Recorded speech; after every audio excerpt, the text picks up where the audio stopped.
What if I told you that one of the most daring, colorful, and unapologetically creative dressers in the world is 84 years old? That she layers vintage kimonos over hand-painted skirts, wraps herself in fabrics she's collected from 5 continents, and treats her body as a living canvas? Her name is Beatrix Ost, and she doesn't dress for trends. She doesn't dress for approval. She dresses as an act of creative defiance. And here's what's beautiful. She wasn't always this free. She didn't always dress this boldly. But somewhere along the way, she stopped asking permission and started painting her life with cloth. If you've ever stood in front of your closet feeling invisible, wondering if it's too late to try something different, to wear that color, to layer that scarf, to be seen, Beatrix is here to tell you it's not. This isn't about imitating her. It's about learning what happens when a woman decides her wardrobe is no longer a uniform, but a form of self-expression. Let's step into her world. 1. The artist who never stopped creating. Beatrix Ost is an artist first, a painter, sculptor, set designer, and writer who has spent decades creating art that refuses to be categorized. And she dresses the same way. Her wardrobe isn't separate from her art, it is her art. Every outfit is a composition. Every morning is a new canvas. And this is the first lesson she offers women over 50. Your body doesn't stop being a site of creativity just because you've aged. In fact, it becomes more interesting. Beatrix wears hand-dyed fabrics she's painted herself. She mixes textures like an abstract expressionist, velvet against linen, silk against wool. She doesn't follow fashion, she follows feeling. And that's what makes her style so magnetic. It's not polished in the conventional sense. It's alive. It breathes. It changes. When you stop seeing your wardrobe as something to perfect and start seeing it as something to play with, everything shifts. You stop dressing to disappear. You start dressing to exist. 2. The power of layering like a painter. Beatrix doesn't put on an outfit. She builds it, layer by layer, texture by texture, like adding brushstrokes to a painting. And this is where her genius lives. She'll wear a long tunic over wide-leg trousers, then add a kimono, then a scarf, then a vest, then a shawl. It sounds chaotic, but it's not. It's intentional. Each layer adds depth, dimension, warmth, literally and visually. And here's what she teaches us. Layering isn't about hiding. It's about revealing complexity. When you layer, you create movement. You create intrigue. You give the eye something to travel across. And practically speaking, layering is freedom. You can adjust for temperature, for mood, for the moment. A cardigan becomes a cape. A scarf becomes a belt. A vest becomes the focal point. Beatrix often mixes patterns, florals with stripes, paisleys with plaids. She's not afraid of clashing because she knows that clashing is just another word for unexpected. And unexpected is interesting. So try it. Start with a base. Add a layer, then another. See how it feels. See how it transforms you. 3. Color without apology. Beatrix Ost wears color the way most people breathe, constantly, naturally, without overthinking it. Crimson, cobalt, emerald, saffron, magenta. She layers them together in combinations that shouldn't work but somehow sing. And this is perhaps her most radical act, refusing to dim herself. Somewhere along the way, many of us learned that aging women should wear neutrals, that we should blend in, be tasteful, be understated. Beatrix didn't get that memo. Or maybe she did, and she threw it away. She wears color because it makes her happy, because it reflects her inner world, because she's alive, and color is proof of that. And here's the truth. Color doesn't age. You do, but color stays vibrant. When you wear it, you borrow some of that vibrancy.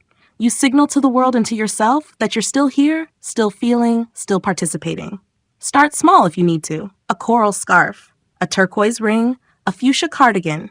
Notice how it shifts your energy. Notice how people respond. Color is generous. It gives back what you put into it. 4. Vintage as storytelling. Walk into Beatrix's closet and you're walking into a museum of memory. Every piece has a history. A kimono from Kyoto, a shawl from a Parisian flea market, a dress she wore to an opening in the 70s. She doesn't shop to stay current. She shops to stay curious. And she keeps pieces for decades because they mean something. This is what vintage offers women over 50. Connection. When you wear something with a past, you're not just wearing fabric. You're wearing time, story, context. And that makes your style infinitely richer. Beatrix mixes her vintage finds with contemporary pieces, with things she's made herself, with scarves from last week. She doesn't create costume. She creates continuity. And you can do this too. That jacket your mother gave you, the blouse you bought on vacation 20 years ago, the scarf you've had forever but never wear. Pull them out, look at them again. Ask yourself, does this still speak to me? If it does, wear it. Not because it's on trend, because it's part of your story, and your story is your style. Accessories as emotional punctuation. Beatrix Ost doesn't accessorize to complete an outfit. She accessorizes to punctuate her mood. A stack of bangles becomes a statement of presence. A wide-brimmed hat becomes a frame for her face, a declaration of drama. A chunky necklace made from found objects becomes a conversation starter, a piece of wearable sculpture. She treats accessories the way a writer treats punctuation, strategically, emotionally, with purpose. And this is something women over 50 need to reclaim, the power of the finishing touch.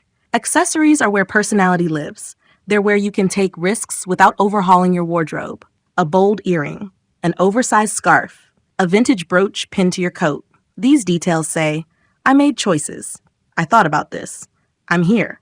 Beatrix often wears multiple scarves at once, draped and layered in ways that feel improvisational. She wears hats not to hide but to frame. She wears jewelry that clinks and clatters because she likes the sound. These aren't afterthoughts, they're exclamation points. So ask yourself, what do you want to emphasize today? Then accessorize accordingly. Comfort that doesn't compromise creativity. Here's something important. Beatrix Ost dresses extravagantly, but she's not suffering for it. Her clothes move with her. They're loose, flowing, breathable. She favors natural fabrics, cotton, linen, silk, wool, that feel good against the skin. She doesn't wear heels. She wears flat boots, embroidered slippers, sturdy shoes that let her walk through her day without pain. And this is a crucial lesson. Comfort and creativity are not opposites. You don't have to choose between feeling good and looking interesting. In fact, the most sustainable style is the one that feels like freedom. Beatrix's silhouettes are forgiving. Wide-leg trousers, A-line tunics, oversized coats. These shapes allow movement, allow breath, allow life. And they create a beautiful irony. The more relaxed the silhouette, the more you can play with texture, color, and detail. Because the structure isn't constricting you, you're free to experiment everywhere else. So when you're building your wardrobe, start with comfort. Find the shapes that make you feel at ease. Then dress them up, layer them, accessorize them, make them your own. 7. The ultimate lesson, dressing for joy. At the end of the day, Beatrix Ost's style can be distilled into one simple philosophy. Dress for joy, not for others, not for the occasion, not for the rules, for joy. She dresses the way she does because it makes her happy. Because when she looks in the mirror, she sees someone who is fully, unapologetically herself. And that's the freedom she's offering you. You don't need her closet. You don't need her life story. You don't need to dress exactly like her. But you do need to ask yourself, what would I wear if I stopped worrying? If I stopped editing myself? If I let my wardrobe be a reflection of how I actually feel, not how I think I should look? Beatrix didn't wait for permission. She didn't wait to lose weight, to retire, to move to a different city. She just started. One bold scarf, one unexpected color, one piece that made her smile, and she kept going. So start where you are with what you have. Add one thing that feels a little daring, then another, then another. Because style isn't something you perfect, it's something you live. And you, my friend, are very much alive.